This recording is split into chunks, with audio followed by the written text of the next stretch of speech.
Hello! So I got a chance to go see Furiosa, so I figured this will be my review video for it. The first half will be spoiler-free, and then we will get into spoilers, so I will give a heads up when we actually do get into that. But if you have seen any of the Mad Max films, let me know what you thought of them down in the comments below. And if you did see Furiosa, Mad Max Saga, let me know what you thought of it down in the comments below, because I'm really curious because it's not doing great at the box office, but all the reviews have actually been good for it. But anyway, without further ado, shall we begin?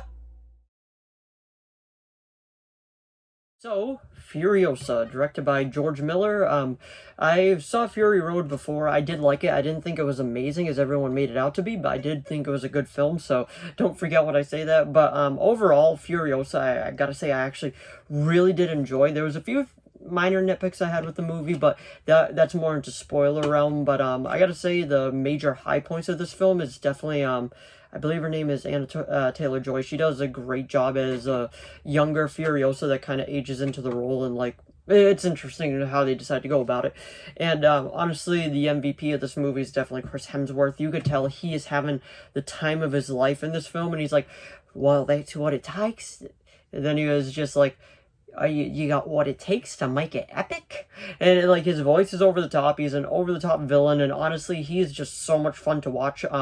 Even if you're not a fan of the other ones, my friend isn't a huge fan of Fury Road, but he still went to go see this one, and he even said that he was actually one of the best parts of the movie, just to show you like even this could actually like translate to someone that isn't a fan of the Mad Max universe.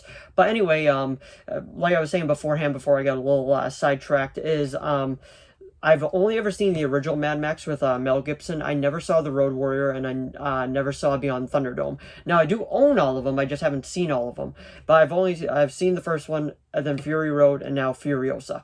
Out of those three, I gotta say Fury Road is probably the best, but this would probably be the second for me, because honestly, the first Mad Max is like iconic. It is good, but I didn't see anything amazing about it. I just enjoyed it, for lack of a better term.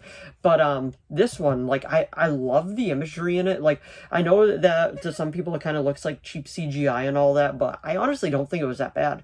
I kind of got engulfed in the world, and I saw it on pretty much an IMAX screen for more or less. And anytime that these cars were revving or they were speeding or anything, like you could feel it in your seat. It was so cool. And whoever did the sound mixing for this movie, definitely got to give them their props, because that was just phenomenal. I loved everything about that part, and it was just so much fun to watch. But like I was saying, there's a lot of side characters, and there's a few weird things in this movie that I just was like, oh, okay. And now, this movie does run long. It is 2 hours and 28 minutes. I just looked it up before filming this video. So, it feels it.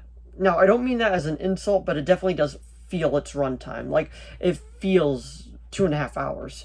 But, there is a post-credit scene. I looked it up because I didn't stay. I had to use the bathroom. But, honestly, like, I don't think it's worth staying for personally, but that's just me. But if you saw the movie, let me know what you thought of it down in the comments below. Altogether, I'd probably give it an 8 out of 10.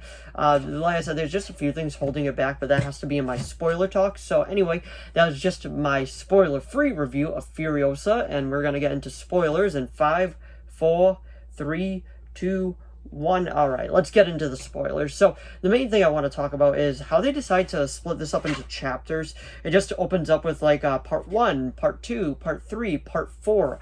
I didn't know that they were going to do that. It gave me vibes of Zack Snyder's Justice League when they decided to go about it that way. That didn't really take me out of it. I didn't mind that, but there was just I feel like a good 20 minutes could have been cut from it during the very tail end of the movie, where she was getting her revenge on whatever, the Chris Hemsworth character, Dementis, and it was just going back and forth, and they were talking for a while, and now I think Chris Hemsworth is absolutely fantastic in this. He is the gem of this movie, but I don't know, I just feel like that was stretched out a tad bit too long, and honestly, like, just some of the parts I feel like, oh, okay, so that's how she lost her arm. It was very kind of anticlimactic with how they went about it, especially that, like, her arm got a little damaged in a fight, and then they, like, strung her up like that, and then, while he was just torturing everyone, Dementis, she broke free by just ripping off her arm, and I'm just like, oh, that's that's how she loses it.